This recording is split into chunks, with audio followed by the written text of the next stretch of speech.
Français, Françaises, Monsieur le Président de la République, Monsieur le Premier ministre, Messieurs et Mesdames les ministres, les sénateurs, les députés, ainsi que Monsieur Nicolas Hulot. Je m'adresse à vous depuis l'île de la Réunion. Je voudrais parler de la démission de Nicolas Hulot, qui a eu lieu hier, le 28 août 2018, alors qu'il se trouvait en direct, en pleine émission, sur les ondes de France Inter.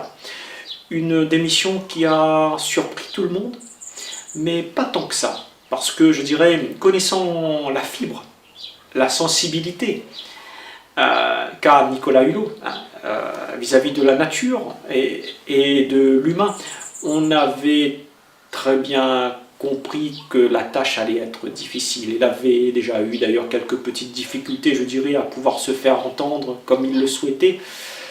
Nous ne pouvons pas lui en vouloir pour cela. Au contraire, Monsieur Hulot, si vous m'écoutez en ce moment, si vous me regardez, je voudrais vous adresser toute ma sympathie et vous dire merci déjà pour tout ce que vous avez fait pour nous auparavant, déjà par le biais de vos émissions, qui nous avaient déjà à l'époque appris à voir la nature autrement et qui nous avaient déjà alerté sur les dangers qui planaient sur la planète.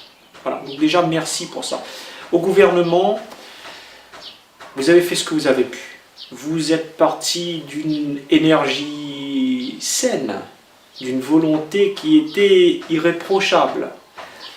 Peut-être avez-vous été un petit peu trop utopique.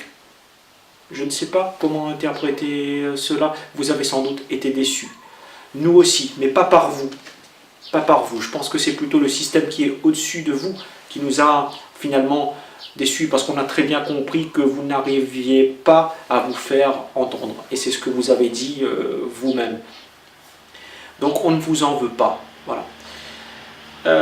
Et c'est justement sur ce point de ne pas être entendu que je souhaiterais vous interpeller particulièrement. Pourquoi? Parce que depuis un certain temps, nous avons l'impression qu'il se passe des choses incompréhensibles en France. Lorsque nous avons eu en 2016 le vote qui a été fait par l'Assemblée nationale pour s'exprimer à propos de l'interdiction ou pas des pesticides dits tueurs d'abeilles néonicotinoïdes, nous avons eu à ce moment-là, sur les 348 sénateurs, 124 qui s'étaient abstenus. Pourquoi? Cela est étrange. Sur ceux qui avaient voté, il y en a eu donc 58 qui étaient pour l'interdiction et 153 qui étaient contre l'interdiction. Les néonicotinoïdes ont donc été maintenus. Cela est vraiment inadmissible parce que je dirais les abeilles sont l'un des premiers maillons de la chaîne de l'écosystème et même je dirais de l'alimentaire, puisque les abeilles permettent de polliniser les fleurs qui produisent les légumes, les fruits qui vont servir de nourriture ensuite à l'humain mais aussi au bétail, puisque les plantes qui poussent, il faut bien que pour certaines du moins il y ait une pollinisation. Et quand on a des projets qui sont d'une envergure, d'une importance comme ça, qui sont rejetés, nous, en tant que peuple français, on ne comprend plus ce qui se passe. Donc déjà, lors du projet d'interdiction des néonicotinoïdes, on avait trouvé cela vraiment étrange. Cette année, en 2018, donc au mois de mai 2018, il y a eu cette fois-ci un vote qui a été fait à l'Assemblée nationale, qui devait s'exprimer cette fois-ci à propos du projet d'interdiction du glyphosate, qui est un agent chimique entrant dans la composition d'herbicides et qui serait a priori cancérigène. Donc 577 députés qui ont été appelés au mois de mai 2018 pour se prononcer sur le projet d'interdiction du glyphosate. Que s'est-il passé à ce moment-là? Nous avons eu 491 députés qui étaient absents. J'ai fait le calcul, ça fait 85% des députés qui étaient absents. Pourquoi? Sur ceux qui étaient présents, il n'y a eu que 20 qui ont été pour l'interdiction. 63 ont été contre l'interdiction. Donc le glyphosate n'a pas été retiré du marché. Pourquoi? Déjà, si je me réfère à la page Facebook d'un député de la France insoumise, le vote aurait eu lieu vers 1h du matin. Comment se fait-il que pour des sujets de cette importance, nous ayons un vote dans l'hémicycle qui ait lieu à 1h du matin quand la plupart des députés ne soient pas là? Cela est inadmissible.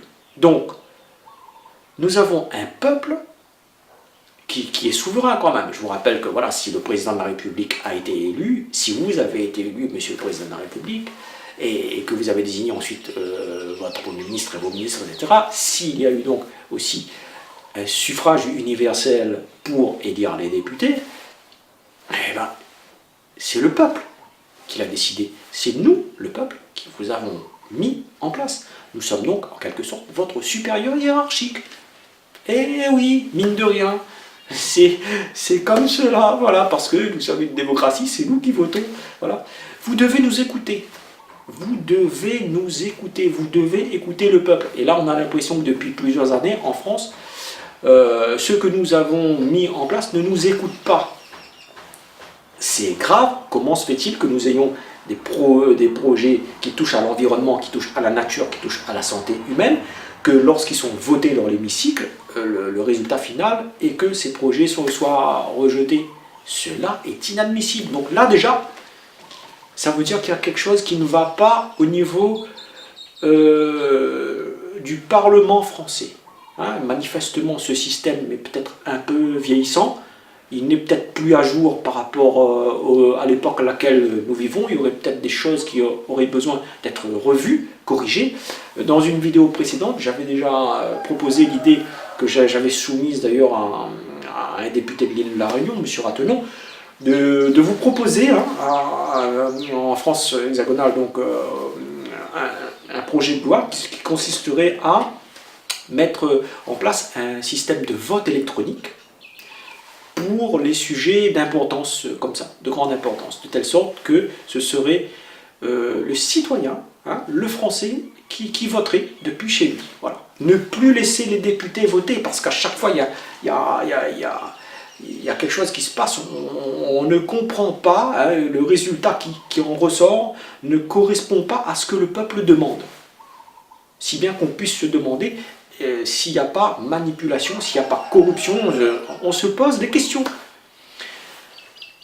Ce député de la France insoumise, qui avait dit d'ailleurs que le vote avait eu lieu vers 1h du matin, a soulevé une interrogation importante en disant que pour lui, il y a eu manifestement un sabotage de l'hémicycle par le président de l'Assemblée nationale.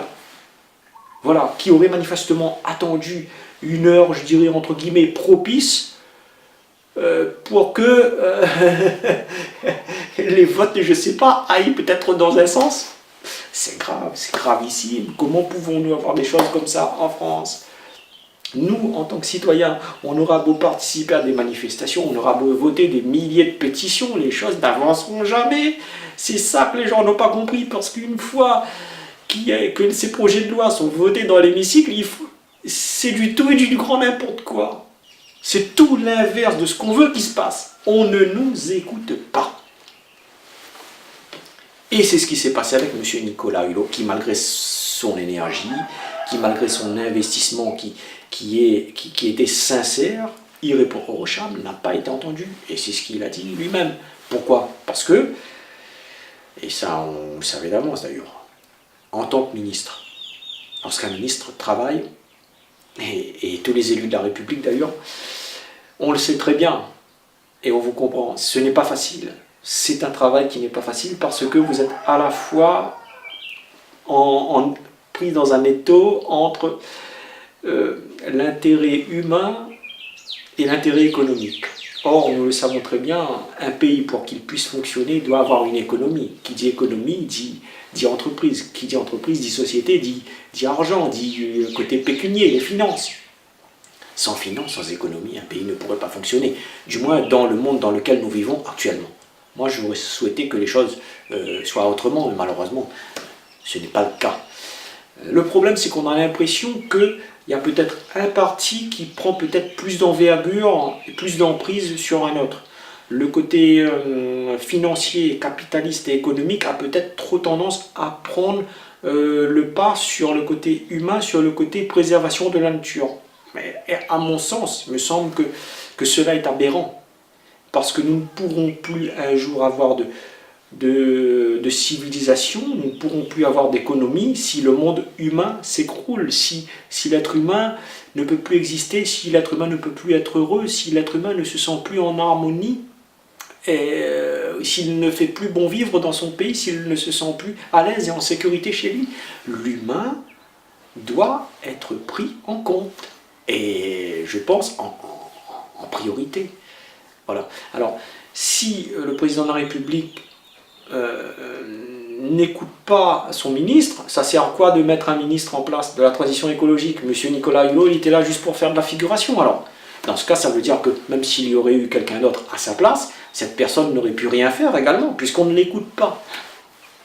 Alors, on se pose la question, est-ce que le président de la République est encore libre de son choix? Est-ce qu'un ministre est encore libre de ses choix? Ou bien est-ce qu'il y aurait au-dessus d'eux des gens qui les manipulent, qui les contrôlent?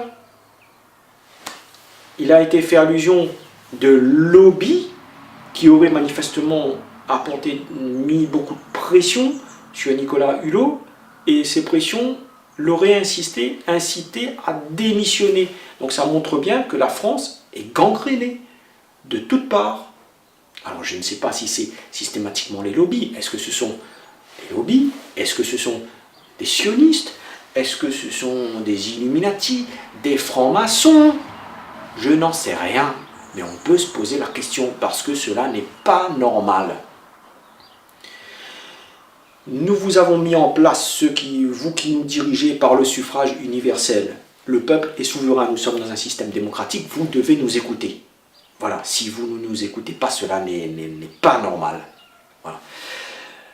Je voudrais maintenant attirer votre attention justement sur ce point bien précis.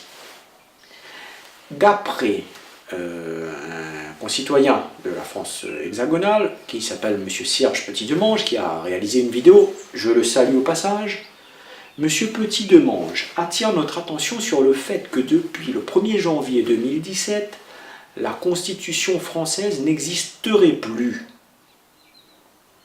D'après lui, et de ce fait, donc l'élection présidentielle qui a eu lieu en mai 2017 ne serait donc, en quelque sorte, pas valide, pas légale, puisque pour avoir élection présidentielle, il faut que la Constitution existe. Or, d'après lui, la Constitution française n'existerait plus depuis 6 mois avant. Donc, selon lui, ces élections seraient illégitimes et illégales, avec l'élection du président de la République qui deviendrait donc illégitime, illégale, et aussi dans la foulée la désignation des ministres, du Premier ministre, etc., et aussi le suffrage qui a été fait pour mettre en place les députés, etc. C'est grave, c'est extrêmement grave. Moi je pense qu'il faudrait vraiment qu'il y ait une enquête qui soit faite à ce niveau-là, et s'il devait s'avérer que cela était vrai, qu'on prenne les mesures adéquates, parce que comment peut-on apprendre aux citoyens français à respecter les lois? Comment peut-on enseigner aux Français les valeurs de la République? Comment peut-on avoir une éducation nationale qui nous apprenne qui instruisent les gens, etc., si ceux qui sont au-dessus de nous n'ont pas été élus légalement? On a un gros souci à ce niveau-là. C'est pas normal. Qui c'est qui nous gouverne aujourd'hui? Par qui est contrôlé le monde? On se pose la question, le peuple, est-ce que vous nous entendez? On a l'impression que non. Les élites ne nous écoutent plus. Il faut vraiment une profonde réforme par rapport à tout ça. Il faut qu'on passe un coup de balai. Franchement, le système français est vieillissant, on ne comprend plus rien. La préservation de la nature doit être prise en compte. À l'île de la Réunion surtout, donc moi je vis à l'île de la Réunion, nous utilisons 2,5 fois plus de pesticides en France hexagonale. tous ces produits chimiques se retrouvent ensuite dans nos océans. J'ai pu avoir accès à des études des eaux littorales réunionnaises qui ont été faites. Il s'avère que certaines substances contenues dans les eaux, donc sur le bord des côtes, contiendraient pour certains agents chimiques jusqu'à près de 50 000 fois la dose normale. Je dis bien 50 000 fois la dose normale. J'ai vu les chiffres. Que fait le gouvernement français? Que fait l'agence régionale sanitaire réunionnaise? Est-ce que la population est au courant de cela? On fait quoi? On vit dans une eau polluée, on mange des produits qui sont intoxiqués, on boit une eau qui est intoxiquée. 50% des foyers à l'île de la Réunion, au moment où je vous parle, au mois d'août 2018, ont encore à leur robinet une eau qui est impropre à la consommation. Oui, c'est incroyable, mais c'est comme ça. Que font nos élus? Que font nos élites? Je ris, mais je ris jaune en fait, ça ne me fait pas rire du tout. C'était vraiment un grand n'importe quoi. Voilà, j'espère qu'il y aura une prise de conscience qui va être faite à ce niveau-là et que la démission de M. Nicolas Hulot servira de catalyseur à vraiment un éveil, pour ne pas dire un réveil. Il faut que ça fasse un électrochoc. Parce que c'est pas normal. Nous avons eu quand même une pointure dans la défense de la nature qui nous a fait la joie, le plaisir de travailler pour la France en devenant ministre de la transition écologique. Moi j'étais heureux quand j'ai vu que Nicolas Hulot avait été désigné, on lui faisait confiance, il a fait ce qu'il a pu. Malheureusement, il n'est pas réussi à se faire entendre comme il le souhaitait. Je trouve cela dommage. Quand il a annoncé sa démission hier sur les ondes de France Inter, moi, j'étais attristé, franchement, j'avais presque les larmes aux yeux. Ça se voyait d'ailleurs qu'il n'était pas bien, quoi. Monsieur Nicolas Hulot, bah, vraiment, je suis moi-même désolé pour vous. Bah, au nom de tous les Français, je voudrais vous dire merci pour ce que vous avez fait déjà. Vous avez essayé. Hein, maintenant, si vous n'avez pas réussi à faire comme vous auriez souhaité, ben c'est pas grave, on ne vous en veut pas, on vous souhaite, je dirais, de prendre du recul, le recul nécessaire par rapport à tout ça, et puis que vous puissiez aller mieux et voilà, oublier tout ça et passer à autre chose, je ne sais pas, mais voilà, continuer à agir pour la nature, et puis nous, depuis l'île de la Réunion, on vous fait à tous, à nos amis de l'Hexagone, un coucou. Voilà, en espérant que mon message sera entendu. Je ne veux être en froid avec personne. Je ne veux semer la zizanie vis-à-vis de personne, mais juste qu'on se pose les bonnes questions et que des enquêtes soient faites pour voir où c'est qu'elle est l'aberration, parce que c'est plus possible. On ne comprend plus rien, ce système gouvernemental.